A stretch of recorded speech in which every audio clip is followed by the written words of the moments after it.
resah. Jam 11 bengi aku mbok tinggalno, mbok tolak tanpa sebab sing pasti nglarani.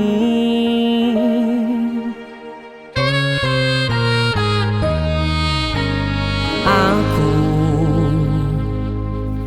kadung sayang, kadung kadang-kadang lungamu dadi traumaku. Ngene men kisah bujangku, ademe angin wengi teko ngancani aku kelangan konco crita.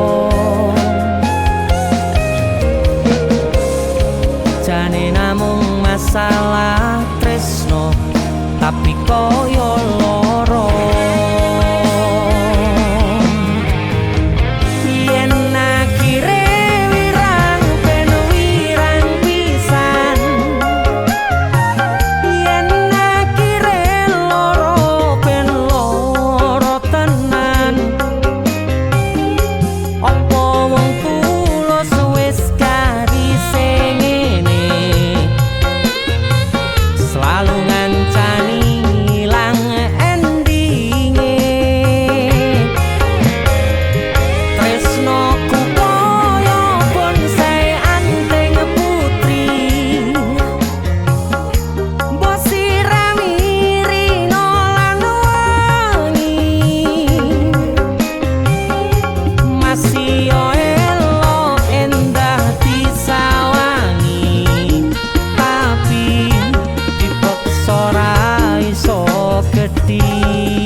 Asal kowe ngerti ya, aku kini sayang-sayangan.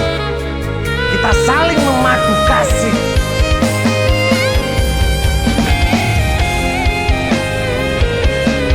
Begitu aneh, kowe terlalu sesumbar.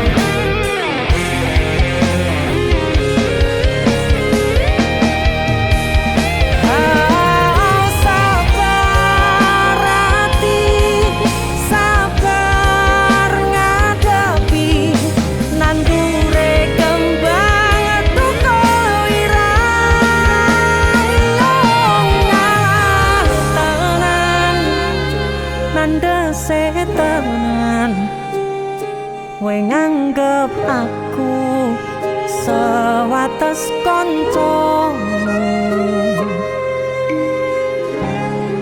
iki namung masalah tresno tapi koyo loro.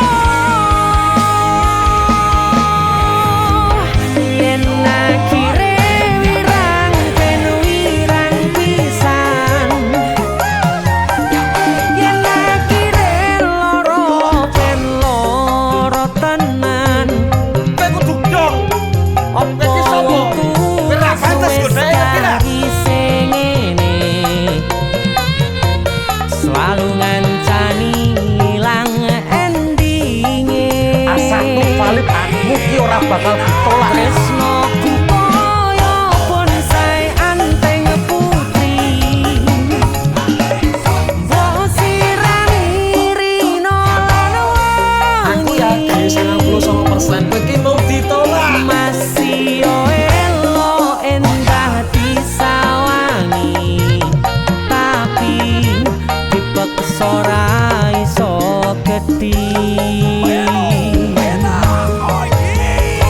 Seko 99%. Aku sing 1%. Jane namung masalah tresno tapi koyo loro. Kowe sopo?